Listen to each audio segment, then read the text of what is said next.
It's all part of us. We can all choose love. It'll lift you. Brain science is at the heart of the Choose Love Enrichment Program. While we provide you with a neuroscience explanation of what it means to learn and practice courage, gratitude, forgiveness, and compassion in each specific grade level, this video provides an explanation of the brain model we use to help teachers and students easily remember how to engage their brains in choosing love and learning. Hopefully, even a love of learning. The Choose Love Enrichment Program helps you to do this by using a 3-step motto. Leave the lizard, nudge the numbat, and hug the human. We use the most efficient and simplified model of the brain developed by Dr. Paul D. McLean to explain in the simplest manner possible the neuroscience of the Choose Love Enrichment Program's ideas. Dr. McLean's model divides the brain into 3 sections, and it's called the triune brain. Although it is an oversimplified model, it contains many of the basic workings and truths about the brain. The triune model provides a way to explain the basics of the brain so that every child, and even us big kids, can understand the power of how thinking, your ideas and thoughts and behavior, your actions and words, are connected. The 3 brain sections of the triune model, which are interconnected, include, number 1, the reptilian brain. That includes the brainstem and cerebellum. Number 2 is the mammalian brain, the limbic system, and the primate brain, which is the neocortex. You don't have to worry so much about the actual parts of the brain. I just want you to remember basically the reptilian brain, the mammalian brain, and the primate human brain. The reptilian brain is responsible for the body's vital functions, such as breathing, heart rate, and body temperature. The reptilian brain helps us stay alert and reactive to the environment around us. It controls our balance, coordination, and reflexes, and it never sleeps. Think of the reptilian brain as taking control when the doctor taps your knee and your leg instinctively kicks. Well, that's the reptilian brain. It's instinctually reactive and inflexible. We call the reptilian brain the lizard. The mammalian brain, well, that is responsible for our social and emotional behaviors, as well as for our quick value judgments, whether something feels positive or negative. It is buried deep inside the brain and is sometimes considered the heart of the brain. It is the part of the brain where many neurochemicals such as oxytocin, dopamine, and cortisol, that's where they're all at. It strongly influences our initial behavior when we experience something like music, art, and even a smell. And it can make us, well, emotionally feel as though we are riding a roller coaster. We call the mammalian brain the numbat. The primate human brain is responsible for imagination, thought, planning, and decision-making.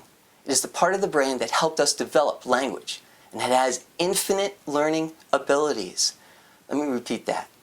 It has infinite learning abilities. It helps us make rational, cognitive, and common sense decisions. When we use this part of our brain, it acts as a brake on our reflexive and instinctual reactions. It is the source of self-control.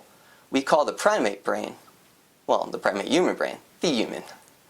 We use a question at the Jesse Lewis Choose Love movement to help remind us of the different parts of the brain and which one we hope takes control.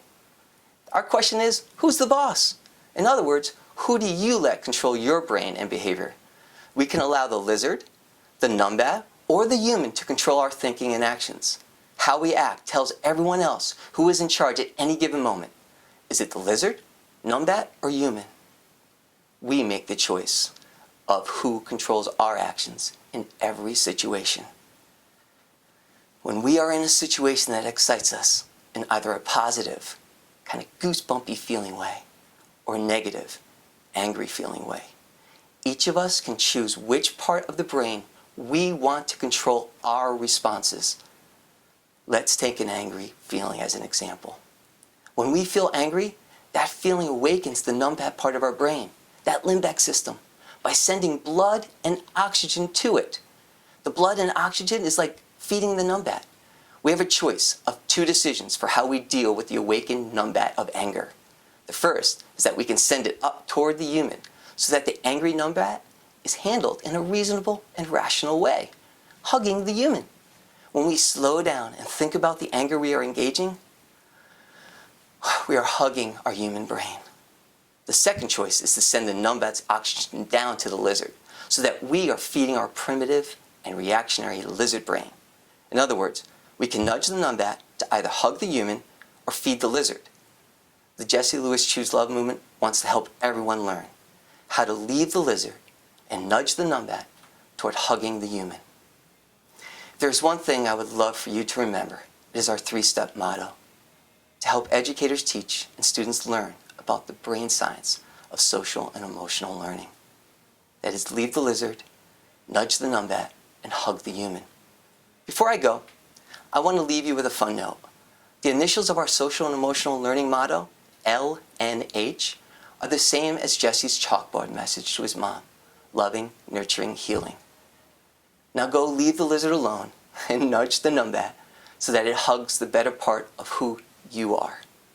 Go choose love. Thank you.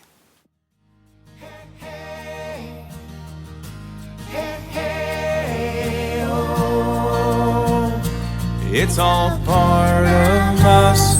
We can all choose love.